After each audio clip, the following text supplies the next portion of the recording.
ఇక ఏపీ తెలంగాణల మధ్య నీళ్ల నిప్పు రాజుకుంది. బనకచెర్ల ప్రాజెక్టులపై మాటల తూటాలు పేలుతున్నాయి. ఏపీ ప్రభుత్వం చేపడుతున్న బనకచెర్ల ప్రాజెక్టును అడ్డుకునేందుకు ఎంత వరకైనా సరే పోరాడతామంటున్నారు తెలంగాణ మంత్రులు. రాష్ట్ర ప్రభుత్వ అభ్యంతరాల మేరకే బనకచెర్ల అనుమతులను సిడబ్ల్యూసి, గోదావరి నదీ యాజమాన్య బోర్డు, పోలవరం ప్రాజెక్టు అథారిటీ తిరస్కరించాయన్నారు. రాష్ట్ర నీటిపారుదల శాఖ అభ్యంతరాలతో కేంద్రం పర్యావరణ అనుమతులు నిలిపివేసిందన్నారు. నేను పలుమార్లు ఈ బనకచెర్ల ప్రాజెక్ట్ కి వ్యతిరేకిస్తున్నాము. ఇది ఇల్లీగల్, ఇది violation of Telangana water rides అని కింది నుంచి పై వరకు రిప్రజెంట్ చేయడం జరిగింది. మా రిప్రజెంటేషన్ వల్లనే జిఆర్ఎంబిలో Godavari river management board Andhra Pradesh యొక్క ప్రాజెక్ట్ రిపోర్ట్ బనకచెర్ల ప్రాజెక్ట్ ని రిజెక్ట్ చేయడం జరిగింది.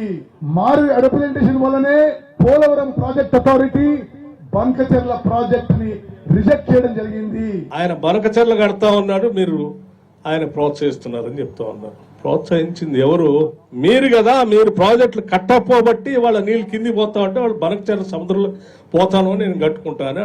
ఎవరు ఇవాళ కనుక రేవంత్ రెడ్డి గారు, ఉత్తమ్ కుమార్ రెడ్డి గారు ఢిల్లీకి పోయి ఆ బనకచెర్ల ఆపకపోయి ఉంటే మీరు వాళ్ళు బీజేపీ అందరు కలిసి కుమ్ముకాయ కుట్ర చేసి మొత్తం తెలంగాణకు సంబంధించిన నీటిని ఖతం చేయాలనేటువంటి ఆలోచనతో బనకచెర్ల మొదలుపెట్టారు. ఇవాళ అదృష్టం కొద్దీ వీళ్ళు మేల్కొని ప్రజల కోసం ఢిల్లీ దాకపోయి దాన్ని ఆపి వచ్చారు కాబట్టి సరిపోయింది. లేకపోతే గోదావరిలో కూడా, కృష్ణానదిలో జరిగే నష్టమే గోదావరిలో కూడా జరగబోయేటువంటి ప్రమాదం అంచులో ఉన్నాం. ఆంధ్రప్రదేశ్ మంత్రి లోకేష్ గారు బనకచెర్ల మీద మేమేదో వరద నీళ్ళు తీసుకుపోతుంటే ఎందుకు ప్రాంతీయ తత్వాన్ని రెచ్చగొట్టమని అడుగుతా ఉన్నా. నేను అడుగుతా ఉన్నా, నికర జలాలు, మిగులు జలాలు, వరద జలాల గురించి కొంత ముందు తెలుసుకోండి.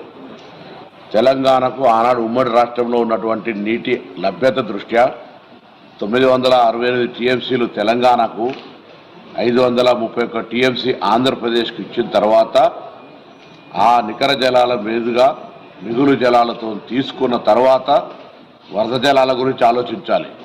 అది తెలియకుండా ప్రజలను మభ్యపెట్టి ఆంధ్రప్రదేశ్ ప్రజలను మోసం చేసే విధంగా ప్రయత్నం జరుగుతున్నటువంటి పరిస్థితి ఇది. మా నీటిని ఒక చుక్క కూడా